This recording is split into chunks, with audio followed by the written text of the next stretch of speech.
পেনাল্টিতে Atletico Arsenal প্রথম, league শেষ হলো ড্রয়ে। নাটকীয় ড্রয়ে শেষ হলো আর্সেনাল এবং অ্যাটলেটিকো মাদ্রিদের চ্যাম্পিয়ন লিগ। সেমিফাইনালের প্রথম লিগ, ফলে দ্বিতীয় লিগের আগে কোনো দলেই এগিয়ে নেই এবং লড়াই এখন জারি রয়েছে। ভিক্টর ইকুয়েসের প্রথমার্ধ শেষ হওয়ার 1 মিনিট আগে 44 মিনিটে স্পট কিক থেকে গোল করেন এনকুর চ্যালেঞ্জকে পড়ে যান। এরপর রেফারি সেটিকে পেনাল্টি। দ্বিতীয়ার্ধে 11 মিনিটে হুলিয়ান আলভারেজ পেনাল্টি থেকে গোল করে ম্যাচ সমতায় ফেরা। VAR রিভিউর পর এই পেনাল্টি দেওয়া হয়। শেষ দিকে বদলি খেলোয়াড় এবেরচি যে আরেকটি পেনাল্টি আদায় করেছে বলে মনে হলেও VAR চেকের পর সেই সিদ্ধান্ত বাতিল করা হয়। ম্যাচের শুরুটা দুইটা দলেই করেছিল সতর্কভাবে, দুই দলেই কোনো ঝুঁকি নিতে চায়নি। তবে গোল হজমের পর দ্বিতীয়ার্ধে আক্রমণ বাড়ায় অ্যাটলেটিকো মাদ্রিদ। আদেমোলো ম্যানের একটি জোরালো শট দিলে ডেভিড রায়া সিটে ফিরিয়ে, এরপর গাব্রিয়েল মাগাল দারুণ এক ব্লক করে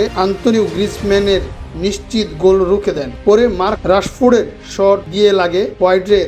VAR দেখে রেফারি পেনাল্টি দেন। সেই পেনাল্টি থেকে আলভারেজ জোরালো শটে জালে বল। সেই শেষ দিকে গ্রিজম্যানের শট ক্রসবারে লাগে, আর লুকম্যানের সহজ সুযোগটিও গোল হয়নি। তিনি কাছ থেকে সরাসরি ভাইয়ার হাতে বল, ফলে ম্যাচটি 1-1 ড্রয়ে শেষ হয় এবং আগামী মঙ্গলবার লন্ডনে দ্বিতীয় লিগে দুই দলের ভাগ্য নির্ধারণ হবে।